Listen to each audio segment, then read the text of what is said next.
Hey, salut les amis, c'est Ludo, j'espère que vous allez bien. On se retrouve aujourd'hui pour une nouvelle vidéo et il va s'agir d'un...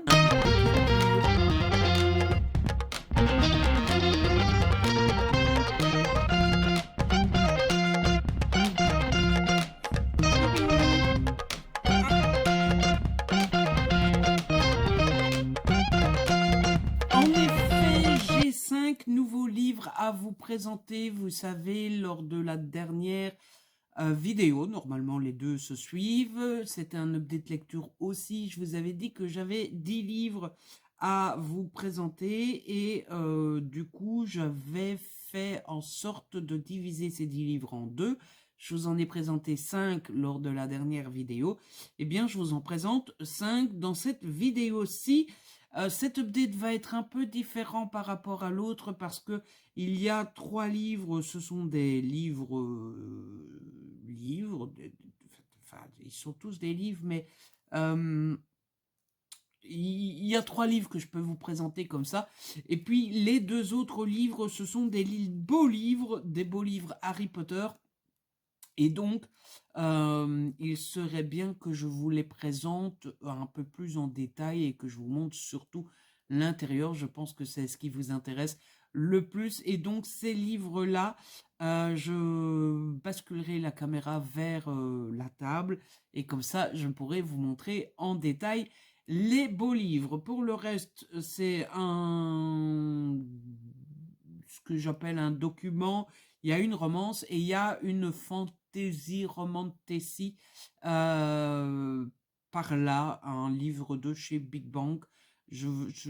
Ça fait 1 minute 40 de vidéo et d'introduction et vous n'avez rien appris parce que je suis très vague.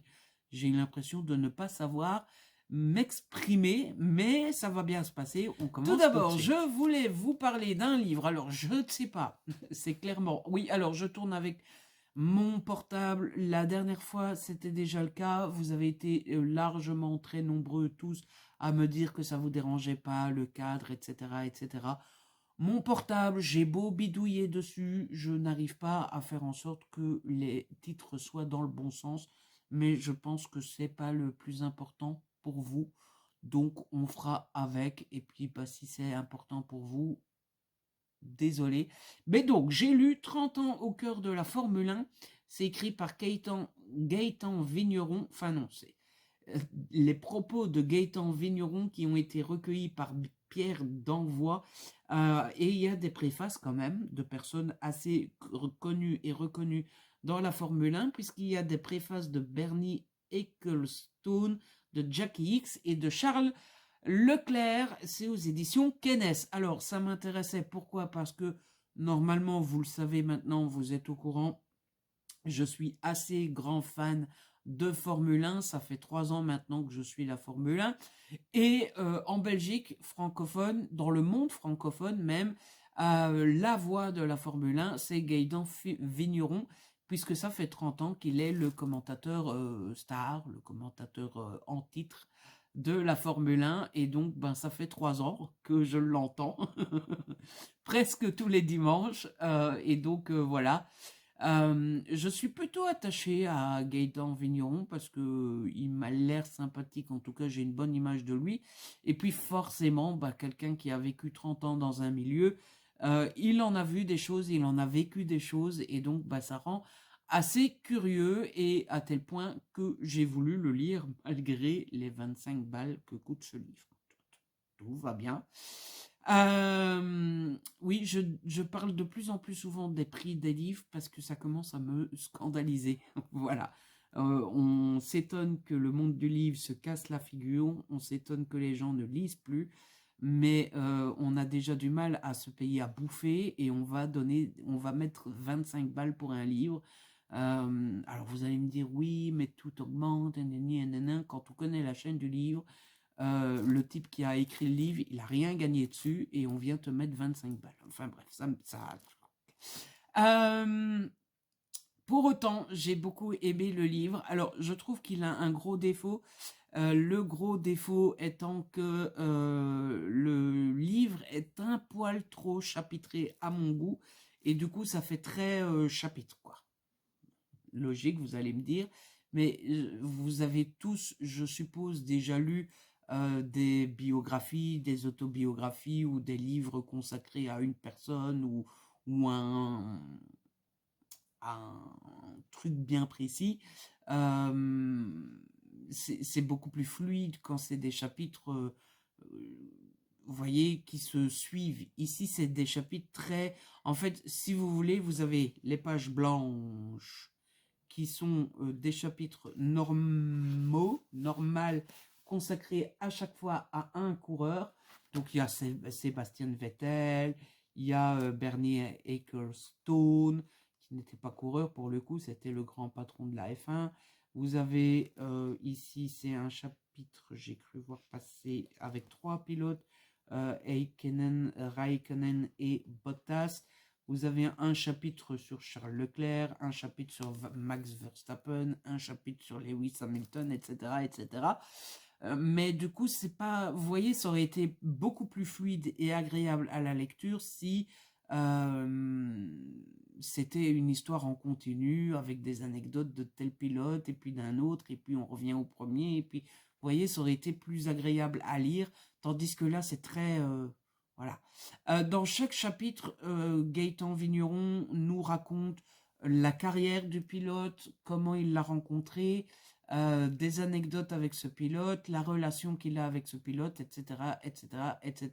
C'était vachement intéressant. Et puis dans le reste du livre, on a des parties, des pages en gris, des pages grisées comme ça. Et ces pages-là, vous voyez, les pages en gris, ce sont des pages anecdotes avec une succession d'anecdotes sur à chaque fois un thème précis. Alors les premières anecdotes par exemple, c'est sur les attentats et autres dangers. C'est joyeux, hein, n'est-ce pas? Après c'est les rencontres improbables. Et puis on a les consultants, puisque à chaque fois, forcément, il essaye d'avoir des consultants. Les épidémies. L'avant-dernier, c'est les transports. Et enfin, les pilotes. Et donc, c'est une succession d'anecdotes. Les anecdotes sont réussies, mais c'est le même problème que les chapitres. C'est une succession d'anecdotes mises les unes après les autres. Alors, c'est intéressant, c'est drôle, c'est parfois étonnant. Mais c'est une liste, quoi. Encore une fois, ça aurait été dans un texte, ça aurait été beaucoup plus digeste, etc., etc.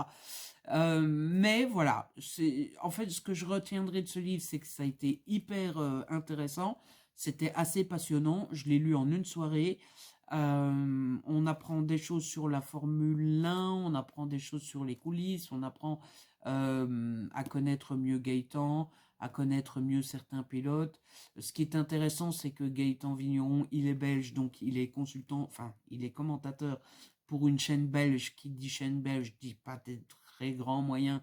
Donc, il nous explique beaucoup comment il a dû se débrouiller pour commenter tout seul, pour faire des reportages tout seul, pour pouvoir rencontrer des pilotes, etc., etc. Donc, c'est plutôt... ouais, franchement, si vous aimez la Formule 1, vous passerez un bon moment. Mais lecture un peu gâchée par ce côté très strict, très carré, très chapitré, qui malheureusement rend la lecture un peu... ça fait très dictionnaire en fait, vous voyez, ça fait pas storytelling quoi. Et ça, c'était un peu dommage quand même. Ensuite, on va passer à quelque chose de complètement différent. On va passer à de la romance, puisque j'ai lu Twisted Games de Anna Wang. C'est aux éditions Hugo, c'est dans la collection New Romance. C'est un fameux petit pavé et j'ai adoré. Voilà, clairement. Je vous ai parlé dans la vidéo précédente de Twisted Love, que bah voilà, ça avait été une grosse patate dans la figure parce que j'avais beaucoup d'a priori et du coup je partais en pensant détester et finalement j'ai adoré. Celui-ci forcément du coup j'avais beaucoup moins d'a priori puisque bah, j'avais lu le tome 1 avant.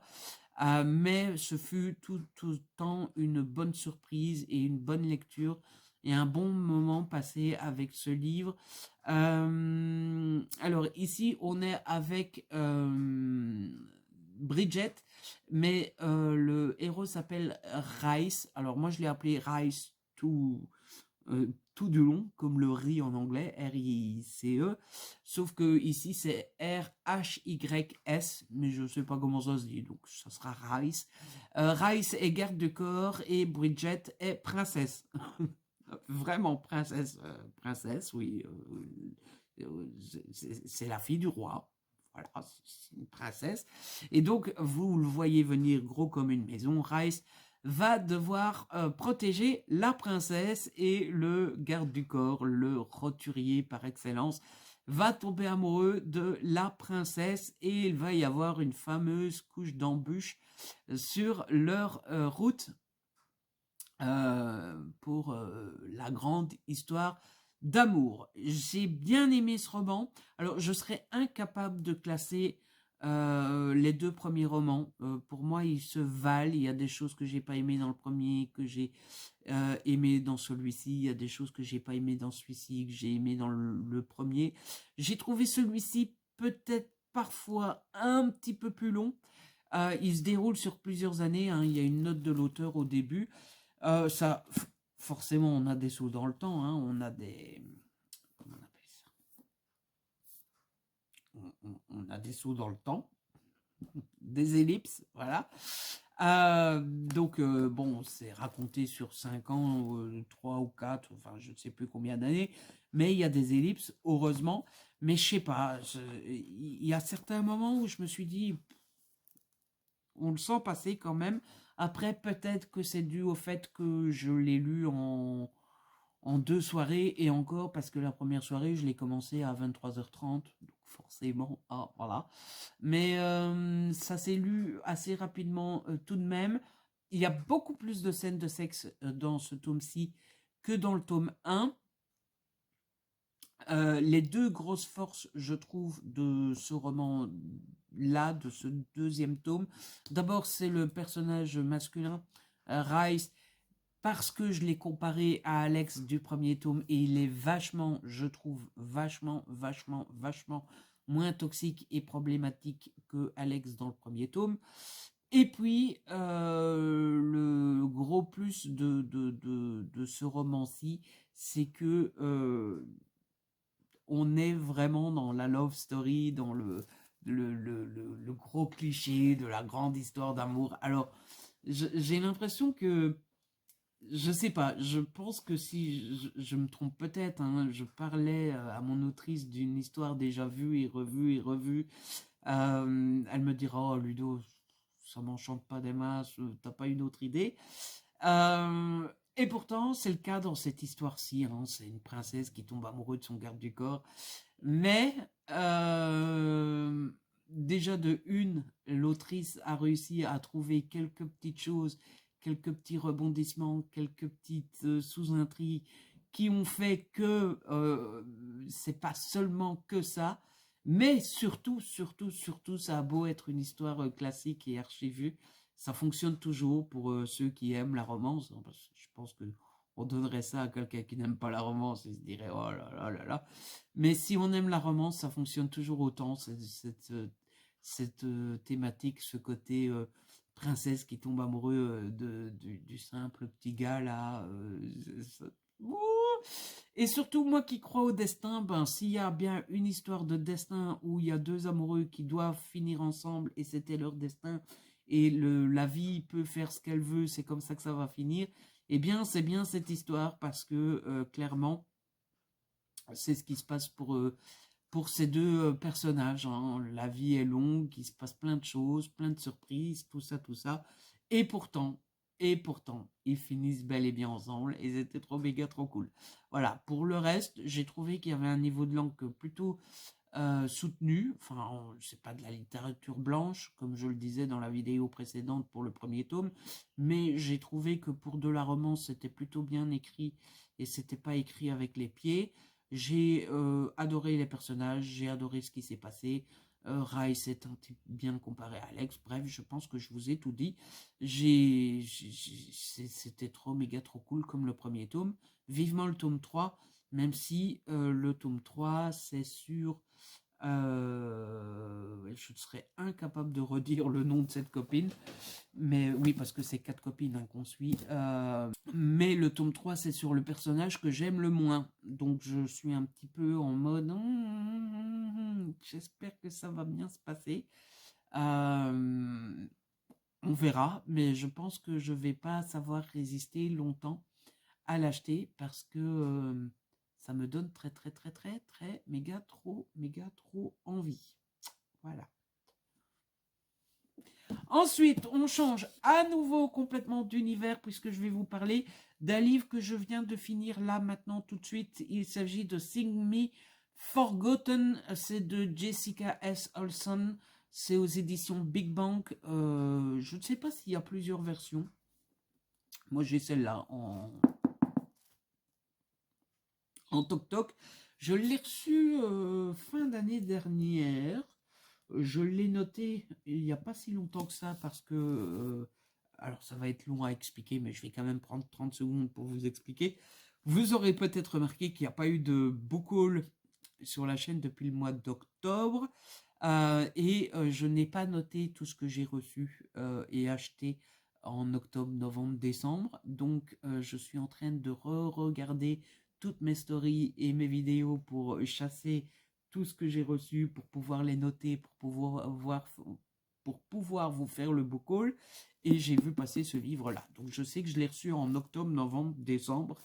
Et je me suis plongée dedans et j'ai bien fait parce que j'ai beaucoup aimé. Alors c'est pas une surprise totale. Je connaissais déjà l'autrice pour avoir lu Forgery of Roses, que j'avais beaucoup aimé, et c'est pour ça que je voulais lire celui-ci. Je l'avais demandé, je l'ai reçu en service presse. Je l'avais demandé sans même lire le résumé parce que franchement j'avais tellement aimé le premier de l'autrice que je voulais absolument lire celui-ci. C'est une réussite aussi. Ici on est avec Isda. Isda est une... alors attendez, parce que c'est de la fantaisie. Hein, j'ai déjà du mal à retenir les prénoms. Alors, les termes de fantaisie, c'est une gravoire. Une gravoire étant une personne qui peut voir les souvenirs quand vous chantez. Voilà. Donc, vous chantez, Isda est là, hop, elle s'est allée dans votre tête et regarder tous vos souvenirs. Et donc, forcément connaître votre vie, vos secrets, tout ça, tout ça. Et elle est engagée par Cyril qui est le patron de l'opéra, et Cyril qui se sert de Isda pour qu'elle aille dans les souvenirs de tous les spectateurs, spectateurs qui sont invités à chanter à la fin de chaque spectacle, pour qu'elle modifie les souvenirs, pour que les spectateurs aient l'impression que l'opéra était méga génial alors qu'il est tout pourri et que les gens reviennent, etc., etc. Sauf que vous en doutez, vous avez déjà tous lu peut-être, sans doute, en tout cas une partie d'entre vous, de la fantaisie. Il va y avoir à un moment donné une cacahuète dans le rouage, hein, voilà, et ça va pas se passer comme prévu. J'ai beaucoup aimé. Alors, la première partie, j'ai aimé, mais elle est un petit peu plate. Il se passe pas, c'est pas le début de roman le plus passionnant et palpitant que j'ai jamais vu de toute ma vie entière. Par contre, une fois que ça démarre, alors là, on est sur l'autoroute du bonheur. Moi, personnellement, je me suis beaucoup attaché à Isda. J'ai beaucoup aimé Emmerich. Alors, attention, précisons, pour ceux qui n'aiment pas ça, on est plus sur de la romantésie.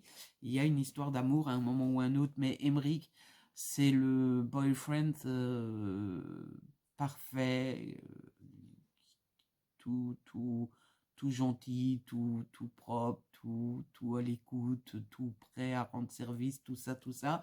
J'ai aimé le grand méchant de l'histoire qui est un petit peu un petit saligo, hein, voilà, il faut bien l'admettre, qui se sert des gens et qui ne pense qu'à lui, mais qui est terriblement efficace. Et puis forcément, j'ai aimé l'écriture de l'autrice, que je trouve personnellement super efficace. Elle n'a pas un niveau de langue extrêmement méga trop, voilà, mais c'est pas écrit avec les pieds non plus. C'est très agréable, ça se lit tout seul. Et puis en plus, gros point positif de ce roman, c'est la fin. Que est-ce que je l'ai pas vu venir? Elle est somme toute assez classique, mais en même temps, c'est pas celle que j'attendais. Euh, Est-ce que c'est peut-être même celle que je ne voulais pas forcément, mais elle m'a surprise et je me suis dit oh oh ah ben dis donc. Donc voilà, c'était une belle surprise cette fin, tout comme ce fut une belle lecture. Donc je ne peux que vous encourager fortement à lire ce roman parce que vous passerez, je pense, un bon moment en sa compagnie. Voilà, voilà. Et donc maintenant, ce que je vous propose, c'est que je rabatte la caméra niveau table, enfin côté table plutôt, et comme ça, ben, je peux vous montrer les deux autres livres de cette update lecture qui, comme je vous le disais, sont des beaux livres. Et comme ça, ben, je peux vous montrer bien comme il faut l'entièreté des livres, l'intérieur des livres, à quel point ils sont jolis et à quel point ils valent la peine pour moi d'être vus, d'être lus, d'être achetés, d'être dans votre collection. Voilà, allez, je switch Amis, et le je vous premier montre ça. livre que je voulais vous présenter, c'est celui-ci. C'est donc La magie de Mina Lima. C'est, vous l'aurez compris, dans la collection Wizarding World, avec mon super accent anglais. Et vous voyez que c'est sous-titré Le studio graphique à l'origine des accessoires des films Harry Potter, les animaux fantastiques. Les deux sagas vous étant rappelées ici. Alors, le principe du livre, on va le feuilleter ensemble. C'est assez simple, c'est consacré à Mina et Lima. Alors, si vous ne connaissez pas, Mina et Lima, ce sont deux personnes. Hein, ce n'est pas un surnom. Enfin, peut-être que ce sont des pseudos, mais en tout cas, c'est Mirafora Mina et Eduardo Lima qui sont donc, je vais y arriver, les deux personnes qui sont à l'origine de tous les graphismes dans les films Harry Potter et les animaux fantastiques. Ce sont eux qui ont inventé la carte du maraudeur, toutes les petites étiquettes sur les bouteilles de potions, toutes les enseignes du chemin de traverse, etc., etc. C'est ce qui va vous être expliqué ici dans ce roman. Comme vous le voyez, le roman est divisé en 3 parties. La première, c'est Bienvenue à Poudlard. La deuxième, c'est Le monde des sorciers. La troisième, c'est Derrière l'écran. Dans la première partie du livre, on va vous parler de tout ce qui se trouve à Poudlard. Forcément, alors, vous avez pendant tout le livre toutes des petits,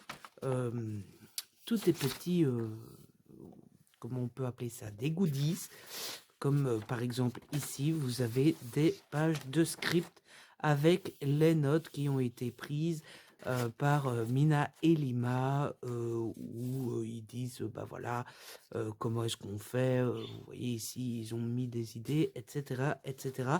Et il y a plusieurs petits goodies comme ça pendant le livre. C'est l'une plutôt des principales qualités de l'ouvrage.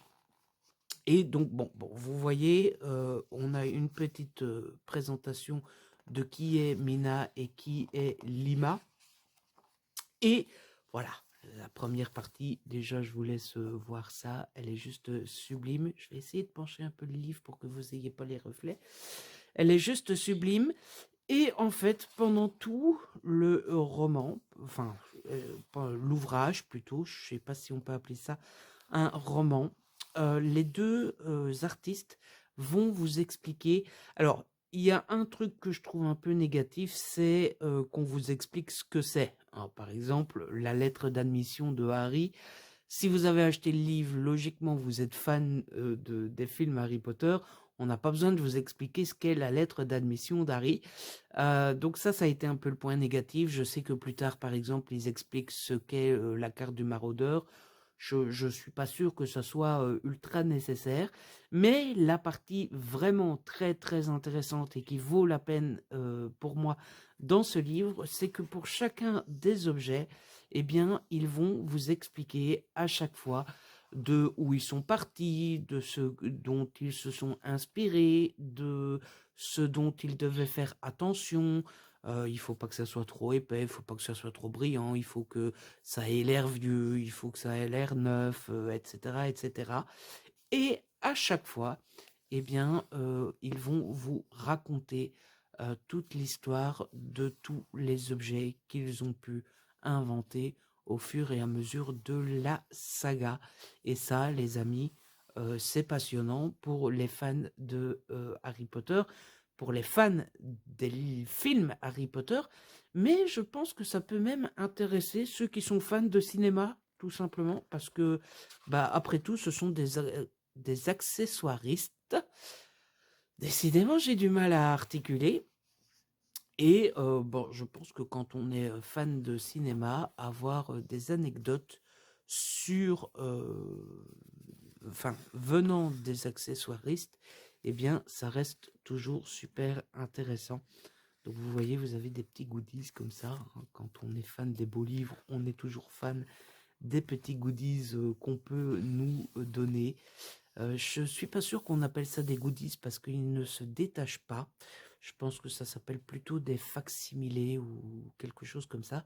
Mais en tout cas, c'est toujours super intéressant. Donc voilà, moi j'ai beaucoup aimé le livre, forcément de par sa beauté, hein. Comme vous le voyez, il est juste magnifique, comme d'habitude. Gallimard est toujours aussi doué pour nous pondre des ouvrages devant lesquels on s'extasie. On vient de finir la première partie, on passe à la deuxième partie. Dans la deuxième partie, ça va être tout ce qui est en dehors de Poudlard, donc les rues de Londres, de Paris, etc. Dans les Animaux Fantastiques, par exemple. Vous voyez, on a Londres. Voilà, je disais, Gallimard est toujours aussi doué, hein, clairement. Et voilà, si je devais retenir un défaut, ça serait qu'on nous explique parfois des choses que, en tant que fan de Harry Potter, on sait déjà forcément. Si je devais donner une qualité, bah, c'est l'intérêt que ça a, tout ce qu'on apprend dans le livre, parce que clairement, on en apprend des choses.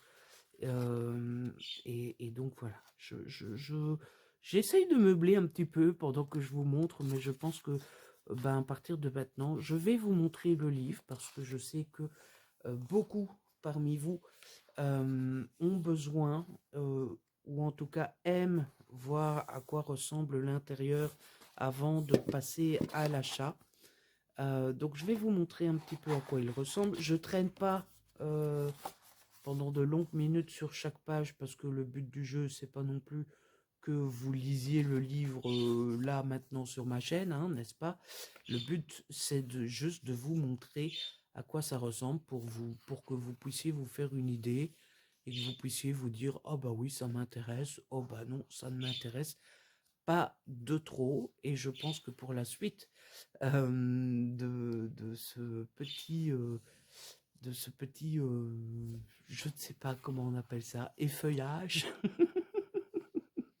Je pense que c'est pas tout à fait dans le même univers, l'effeuillage, mais pour la suite de ce petit effeuillage du livre, eh bien, je pense que je vais vous mettre une petite musique d'ambiance, histoire que vous puissiez en prendre plein les mirettes, bien tranquillement, et que vous puissiez vous faire votre petit avis définitif, calmement, à votre aise. Et bah, j'espère que vous n'êtes pas encore endormi avec ma petite voix calme et la petite musique d'ambiance. Ce n'est quand même pas le but. Vous voyez que sur certaines pages, il y a un peu plus à lire, sur d'autres, il y a un peu plus à admirer, mais je pense que c'est le lot de tous les beaux livres et que je sais pas, j'ai jamais été voir la définition, mais je pense que c'est ce qu'on attend aussi d'un beau livre. C'est pour ça qu'on appelle ça des beaux livres. Après tout, ils sont censés être beaux, donc c'est pas plus mal. Regardez-moi ces belles affiches ici. Et bien d'avoir envie de les admirer en plus de les lire, parce que c'est aussi parfois le principal but. Bon, et là je vous laisse vraiment admirer, parce que pour le coup là je n'ai plus grand chose à vous raconter, n'est-ce pas? Je pense que je vous en ai déjà dit beaucoup et que vous avez déjà eu un grand échantillon de mon avis.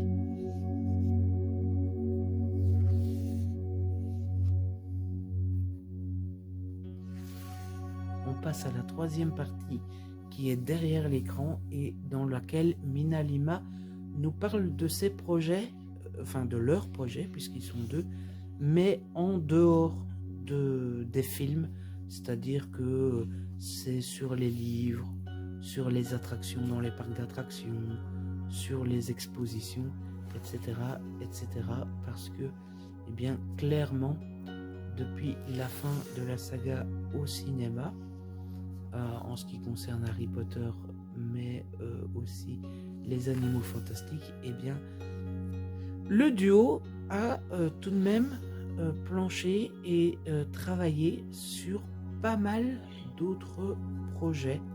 Vous voyez, c'est par exemple les affiches des films, le logo Wizarding World, etc., etc. Vraiment, quand je vous dis qu'on en apprend plein de choses dans ce livre, eh bien, je ne vous mens pas. On a un nouveau petit bonus ici.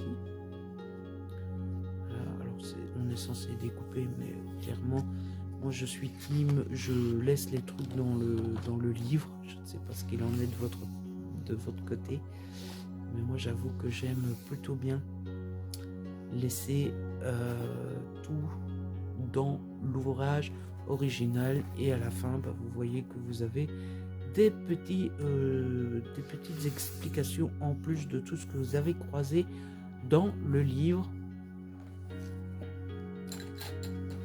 Donc voilà, vous en ferez votre propre avis, mais moi je l'ai trouvé sublime et tout de même quand même assez vachement intéressant. Donc voilà, jetez-vous dessus si vous avez été convaincu, et si vous n'avez pas été convaincu, je suis persuadé que vous trouverez plein d'autres livres à votre goût chez Gallimard. On va quitter ce beau livre-ci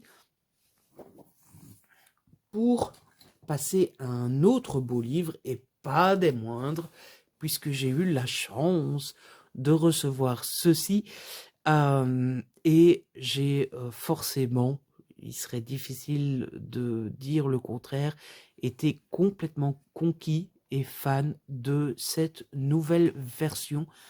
Vous savez, on a déjà eu les 2 premiers tomes, et là on en est au 3e. C'est donc Harry Potter et le prisonnier d'Azkaban, version Mina Lima, justement. Donc le principe du roman est assez simple, c'est qu'on reprend le roman tel qu'il existe, hein, on n'a pas changé le texte, rien du tout, sauf que tout du long, il a été dessiné, graffité, dessiné, illustré par le duo Mina Lima dont je viens de vous parler, et autant vous dire que c'est juste sublimissime. Alors dans celui-ci je vais peut-être pas vous le feuilleter en entier parce que comme vous le voyez il fait quand même sa petite épaisseur, n'est-ce pas, mais je vais peut-être vous montrer quelques petites pages par-ci par-là. Dans celui-ci aussi il y a donc des petites illustrations comme ça, par-ci, par-là. Et il y a parfois des illustrations qui font une page, comme il est beau, Et il y a parfois des illustrations qui font 2 pages plutôt. Et, comble du bonheur, on a souvent des petits... alors attendez, je ne sais plus dans quel sens il s'ouvre celui-ci. Ça s'ouvre comme ça. Allez, ah oui, voilà. Donc voilà, vous voyez, vous avez aussi des petits jeux comme ça où vous pouvez déplier les petits goodies, les petits jeux. Je vais essayer d'aller vous en trouver un autre. Il y en a un ici. Vous voyez, vous pouvez vous amuser avec les éléments que vous avez dans le livre. Alors c'est toujours plus facile de s'amuser avec en dehors de la caméra que devant la caméra, parce que devant la caméra, eh bien forcément on a oublié comment ça se passe et ce qu'on peut faire avec, etc. Mais clairement pendant tout le livre vous avez comme ça des petits goodies de chercher un petit peu, mais bon après c'est pas forcément une mauvaise chose, parce que clairement quand vous découvrez le petit goodies, le petit jeu, si on peut appeler ça un jeu, lorsque vous découvrez le roman, eh bien ça participe aussi à l'expérience et c'est plutôt assez chouette. Après bon voilà, ça reste des petites présentations, ce n'est pas non plus Hollywood hein, clairement, mais je trouve ça plutôt sympatoche et clairement on peut dire que ça change clairement d'un livre, d'un simple livre. Ici vous avez le retourneur de temps. Waouh, c'est tout bête mais ça fait son petit effet hein, voilà. Clairement voilà, c'est rempli de plein de surprises comme ceci, qui ne sont plus des surprises puisque je vous les ai montrées. Et voilà, vous avez parfois des illustrations qui font une double page comme ceci. Il y en a d'autres hein, mais évidemment c'est comme pour les petits jeux, c'est quand on veut les montrer à la caméra qu'on ne les trouve pas. Vous voyez, voilà, cette belle illustration ici. Comme je vous disais, je ne vais pas vous montrer l'entièreté du roman hein, parce que il est un petit peu long cette fois-ci, mais clairement moi j'en suis fan de chez fan. Le moment où Harry tombe de son balai à cause des détraqueurs. Bref voilà, ça c'est vraiment le must-have absolu quand on est fan. Bon, personnellement moi le 3e tome en plus c'est mon préféré, donc clairement quand je l'ai reçu, parce que je l'ai reçu hein, je ne sais plus si je vous l'ai dit mais je l'ai reçu en service presse. Clairement quand je l'ai reçu c'était Noël avant l'heure, puisque je l'ai reçu si ma mémoire est bonne pendant le mois de novembre. Donc voilà, j'ai fini ma petite présentation. J'espère que je vous ai convaincu, ou en tout cas j'espère que ce petit quart d'heure là qu'on vient de passer côté table a été un bon moment. Et donc voilà les amis, comment se termine ce petit update lecture. Décidément, j'aurais eu du mal à articuler pendant tout le long de cette vidéo. J'espère qu'elle vous a plu malgré tout et que vous avez passé un bon moment. En tout cas, moi, j'ai beaucoup aimé vous la tourner. Si vous avez aimé, n'hésitez pas à liker, à partager. N'hésitez pas à me laisser un petit commentaire. Vous savez que j'adore vous lire. Si ce n'est pas encore fait, abonnez-vous. C'est gratuit et ça fait plaisir. On se retrouve très vite pour une nouvelle vidéo. Je ne sais pas encore ce que ça sera, mais en tout cas, d'ici là, prenez soin de vous et de ceux que vous aimez. Ciao, bye bye.